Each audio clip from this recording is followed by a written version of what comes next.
من هەوڵەیەم لەگەڵ میوانێکمە کە کاندیدە گفتوگۆ بکەم حەیدەر عەلی محەممەد کاندیدی کۆتای فەیلیە لە سەرتاسەری عێراقا کە لە ستۆدیۆی بەغداوە لەگەڵمانە.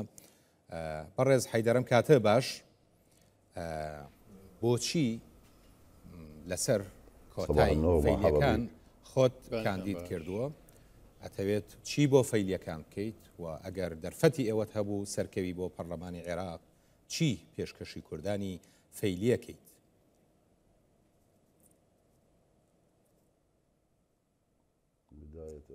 دەستپێکدا سڵاو لە تۆ سڵاو بۆ تەواوی بینەرانی بەڕێز.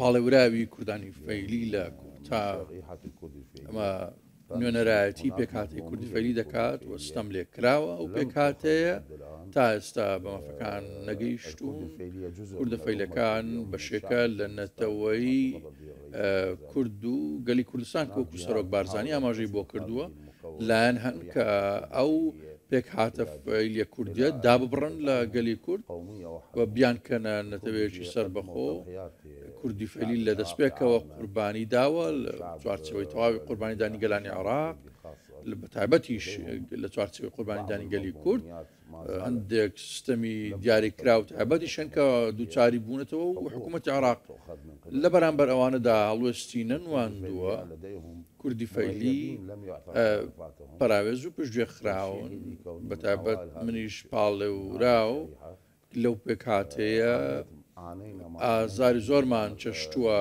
بەدەست ڕژێمی ڕابردووەوە هەوڵی زۆرمان داوە لەو ماوەیە مافی کوردی فەیلی بەدی بهێنین بەڵام نەتوانراوە کێشەیەشی بچووشیش چارەسەر بکرێت بە خۆی پرسی دادگە و پرسە یاسایی دەستوریەکان بە تایبەت بابەتی کۆمەڵکوژی وە جینۆساید. بۆیە ئێمە هیواخوازین کە کوردانی فەیلی بە مافە دەستوری یاساکان شاد ببن کە هەندێک لایەن ئێستا هەن ئەو مافە و ناسناوە پێناسە کوردانیان لێ بستەندێتەوە تەنانەت کە پێشووتە ڕژێم هەوڵی داوە کە ڕەگەزنامە و دەربازنامەیان لێ بسێنێتەوە ئێستا هەوڵی دیکە هەن و هەوڵ هەن بۆ دابڕاندنی کوردی فەیلی لە گەلی کورد. باش بۆ ئەم خولەی هەڵبژاردن لە سەرانسەری عێراقا ئەتوانرێت دەنگ بە ئێوە وەکو کۆتای فەیلیەکان بدرێت. داواکاریت چییە لە خەڵک؟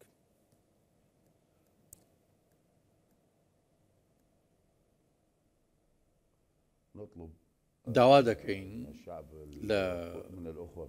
لە برانی کوردی فەیلی کە بەشدار بدەن دەنگەکانیان نەک بخەن ڕیزەکانیان یەک خەن بۆ بژاردە دروستەکە. دووەم شتی شێوەیە ئێمە داوا دەکەین لە پەرلەمان کە مافە دەستوریەکان و ناسنامەکانیان بۆ بگەڕێنێتەوە نوێنەرایەتەکەیان لەلایەن ئەنجومەنەکانی یاسایی بۆ بگەڕێتەوە. زۆر باشە. ئەمەی کە لە سەرانسەری عێراقا توانرێت دەنگ بۆ ئێوە بدرێوەکو کۆتای کوردی فەیلی لە هەنێک شوێن بابەتی با بڵێین قەزیەی ئێوە تێکەڵ بە ئاین و مەزهب کراوە. ئەمە چەندێ مەترسی هەیە لەسەر ئەوەی کە نەتوانن دەنگی ڕاستەقینەی خۆتان کۆکەنەوە لە بابەتەکەیە؟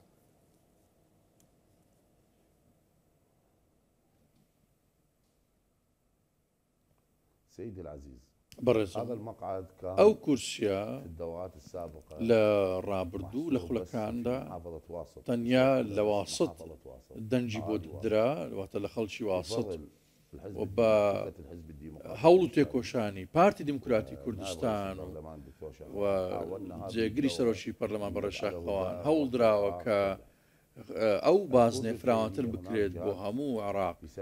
کوردی فەیلی بەهۆی مەزهەبەوە هەندێک هەوڵ دەدەن کە بەلاڕێیاندا بەرن ستەمیان لێکراوە بەهۆی نێتەوەەوە ستەمیان لێکراوە کوردی فەیلی نەک بەهۆی مەزهەبەوە چونکە ئەوان کورد بوون و پاڵپشتیان لە بزاوتی ڕزگاری خوازی گەلی کورد کردووە.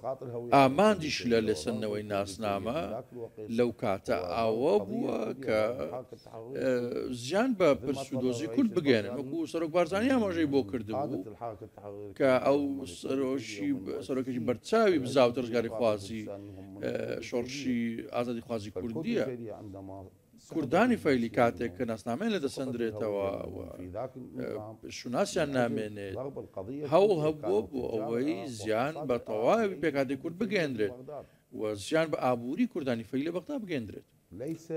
ئەمە بەوکاری ئاینزایی و مەزهبەوە نەبووە. ئەگەر بۆەوەی مەزهب وایە کەواتە هەموو عەرەبی شیعە کە لە مەزهبی شیعەن ئەوها دەکرانە ئامانج. ئامانج تەنیا کردنە ئامانجی بزاوتی شۆڕژگەری کورد بووە بۆ ئەوەی تەواوی پاکتاو بکرێن کوردانی فەیلی لەو چوارچێوەیە و زیان بە بزاوتی ڕزگاری خوازی گەلی کورد بگەێنرێت بۆ ئەوەی هیچ پاڵپشتێکی دارایی پاڵپشتێکی معنەوی بۆ بزاوتی شۆڕشی ڕزگاری خوازی کورد نەبێت چونکە پێکهاتەی کوردی فەیلی بەردەوام پاڵپشتی کار بووەوە سەرکردەی دیاری کوردانی فەیلی لە بزاوتی شۆڕژگێڕی ئازادی خوازی کورد بوون لە پارتی حکومەتی کوردستان خەباتیان کردووە. ئەوە دەست بەسەر ماڵ و موڵچەندا گیراوە ستەمیان لێکراوە کراونەتە ئامانج کۆچ تووشی کۆچ بوون و زۆریش لە کوردستان و لە ناوچەکان دیکە گیرچاونەتەوە ڕاگوێزراون. ئەمە ڕێژەی بەرچاویان لە پێشمەرگەشدا خەباتیان کردووە. زیاتر لە 300 خێزان لە 74 چوونەتە ڕیزی بزاوتە ڕزگارخوازیگەری کورد. باشە؟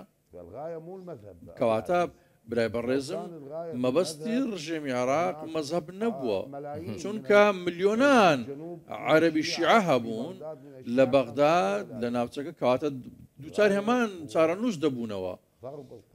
پەیامەکە تەنیا لێدان بووە لە دۆزی کورد. زۆر باشە. لە چاو ئەو ڕێژە زۆرەی کە ئێوە بوونتان هەیە لە عێراقا تەنها یەک کاندید بۆ کۆتای کوردانی فەیلی کەم نەبوو؟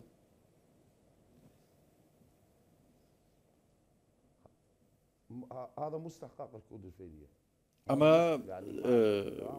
لەگەڵ ڕێزشم بۆ برایانی مەسیحی و ئەوانتر ئەوان 5 کورسیان هەیە کوردی فەیلی کە دەبینی یەک کورسی بۆ فەیلەکاندانراوە. هەندێک لە خەزانە فەیلەکان ئێستا لە کۆمەڵگەکانی ئێرانن. لە بەغداد 500,000 فەیلی هەیە لە باشوور لە تەنانەت لە بەسرە کوردی فەیلی هەیە لە عەمارە هەیە لە ناسریە لە کورد لە بەدرە و جەستان هەمووی کورد هەیە. دانانی یەک کورسی بۆ کوردی فەیلی ستەمێکی دیکەیە. ئەمە بەراورد بە برایانی مەسیحی کە 4 کورسیان هەیە مەستەمە. پێویستە نوێنەرایەتی ئەوان هەبێت لە وەزارەتەکان و لە دامەزراوەکانی حکوومەت نووسینگەکانی حکوومەت. باش بەڕێز حەیدەر عەلی محەممەد کاندیدی کۆتای فەیلی لە هەڵبژاردننی ئەم جارەی عێراق لە ستۆدیۆی بەغداوە لەگەڵ مابووی سپاس بۆ بەڕێز.